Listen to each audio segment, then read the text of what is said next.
Hi, I'm Max from Practical. In this video, I want to show you how you put a new employee in numbers simple and by yourself.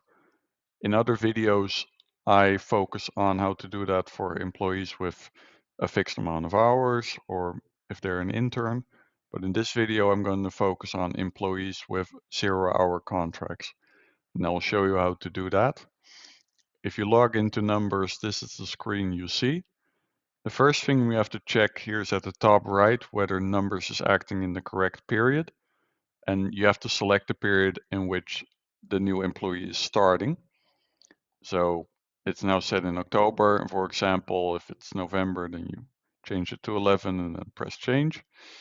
One more thing, if you go back in time, so for example September, and you change it, then you also have to unlock this lock here by pressing OK to let it go to unprotected mode. So that's if you go back into time. If you don't do that, you'll get an error later on. So that's important. For this example, October is just fine. Then we need to go to employees. We'll press on the plus here to add an employee. Then they call it the wizard opens, and that's a 5-step question list in which we need to fill everything in. Firstly, there are 4 blocks here. Payroll's all blue. You can just leave that blue. You don't have to change anything, even if it's a new hire. Don't change this. Then default employee. We can choose oproepkracht. That's Dutch for 0-hour contract. So we can click on that one. Of course, the in-service date, that's the first date in which they're employed. So that's important to select the correct date. Employee number, you don't have to change this. This is just a number numbers uses to refer to the employees, for example, in this list right here. So you don't need to change that. Fiscal number is also known as the BSN number. So that's very important to fill in. So I'm just filling in a fictitious one. And then just the filling in of the regular information.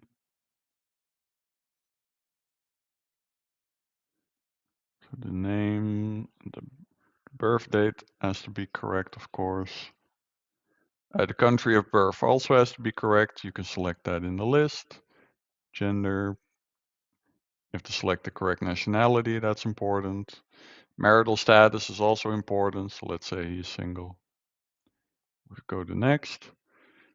You can fill in some contact information. You don't have to, but especially if you're a company which wants their employees to have a numbers login so they can see their pay slips, it would be wise to fill in the email address already right here. I'm just filling in an example. Emergency contact is not necessary, only if you want to. The address where the employee lives is of course important. Then we fill in just the zip code and the house number, and then numbers does the rest, so that's good. Then the bank account of the employee, to which of course the salary is paid. Important you fill in the right country. If it's a foreign country, then you have to fill in the BIC code as well, but always make sure you fill in the IBAN, the bank account number. So let's just fill in a fictitious one right there. Click on next. Contract starting date, that's the same date we filled in at the very first question, when their when their employment started. So it'll just copy that, but just check it. The trial period is a good one. We can just say the trial period is a month. The numbers will send you an automatic email when the trial period is ending. So that's the benefit of filling this in. So we do advise that type of contract, temporary or permanent. That's of course important. If you fill in permanent, you can't fill in an end date, which makes sense. Let's say this is a contract for a year.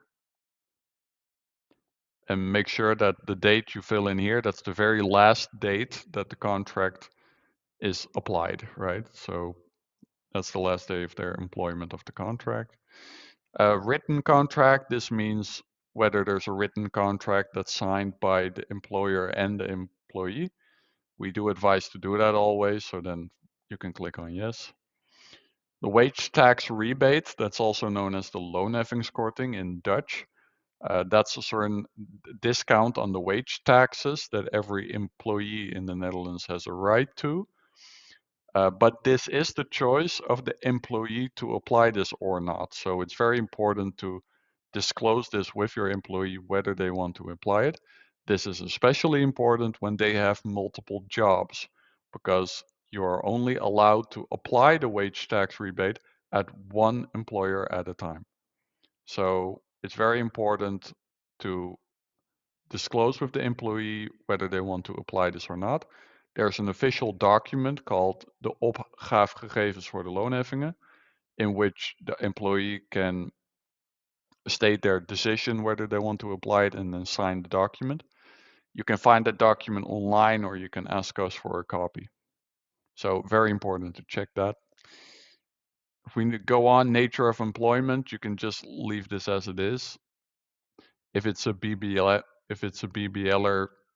you can click this, but then I also advise you to watch my video on an employment with a fixed amount of hours. Otherwise, we can just leave this be. The following four things, you can fill this in if we already process those things for you in numbers. If we don't, you could ask us to do that, then we can make sure you can fill this in. Otherwise, you can just leave it blank. If we click on documents, you can add a few documents, an ID, a contract, an income declaration, de opgaafgegevens voor de loonheffingen, which I explained earlier. You can add this all here, drop the file here, or browse. And then the document's also saved in numbers. So that's up to you whether you want to do that. We can click on next, and we're at the final step. Then we have to fill in the weekly schedule. Well, I do advise, well, it is important for a 0-hour contract that you always fill this in at 0, because this is about the fixed amount of hours and there aren't any with a 0-hour contract. So that's important to fill in 0. Salary, there are multiple options. If we click on type of input, minimum hourly rate, that's the minimum wage according to the law at this moment. So you could do that. There are also salary tables. If your company falls under a collective labor agreement, we do advise you to work with the salary table as indicated in that collective labor agreement. You can click the salary table in this list, and then you can click on the right scale and step. And you can also give the period in which the step is automatically increased by 1. You can click on the month and year in which that would happen. This is not mandatory, but you could fill that in if you want to. Otherwise, there's also an option of manual input. For 0-hour contracts, we advise to fill in the gross hourly wage. You can fill that in. You could also fill in the gross full-time salary. So that's the monthly salary in which the hourly salary is in line with. But to make it yourself simple, we just advise to use the gross hourly wage. Then the annual wage special rate, that's important. To calculate this, we need to make an estimation of how much gross salary they will earn in a year. For 0-hour contracts, that's of course hard to do. You can make your own best estimation. What we would advise regularly is fill in 15,000, and if it's later in the year, you can drop this to 10,000 or 5,000. So it's now quite late, so I'll just fill in 5,000. So then you could do that, or do your best guess yourself.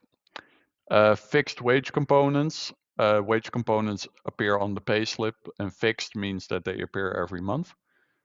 If we click on wage component, there are several options. For example, travel compensation, an expense declaration, a bonus. For 0-hour contracts, it can be logical to fill in a travel compensation per day. So that's this one. Then you could calculate the amount of kilometers they travel per day and then multiply that with the lawful kilometer compensation, which at this moment is 23 cents per kilometer. And then you can fill in the value per day. And then every day they work, that's calculated. So you could do that. Don't fill in the pro rata there because it's an amount per day. So then the pro rata is not really necessary.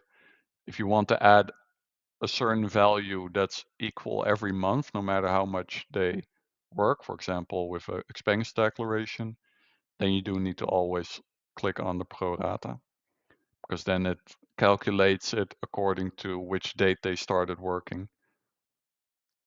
So you can keep that in mind. So yeah, those are all the steps. Click on submit. Created successfully. We go to employee, and now it's the employee is created and it appears in the list here. One more thing I want to show you is to create the employee login I talked about earlier. You see here in the sheet, there's no login yet. So if we click on the plus, you see already the email address I filled in earlier. Click on the right language, and then you can select two user templates. If you select Play Payslip Viewer, the employee can see their payslips and their annual statement, and that's all they can do. If you click on Medewerker Login, they have more possibilities. For example, communicating a change of their address or filing an expense declaration. If you want to work with that, you can tell us to file the hours they've worked in the time registration module. That's also possible. And if you want that, you can contact us as well. But this just means they have more possibilities. So make sure you use the right template. And if we click on create account, then an email is sent to that email address, and there they can log in, they can activate the login. So that's all I wanted to show. So if you have any questions, let me know. And I also advise you to look at my other videos about numbers.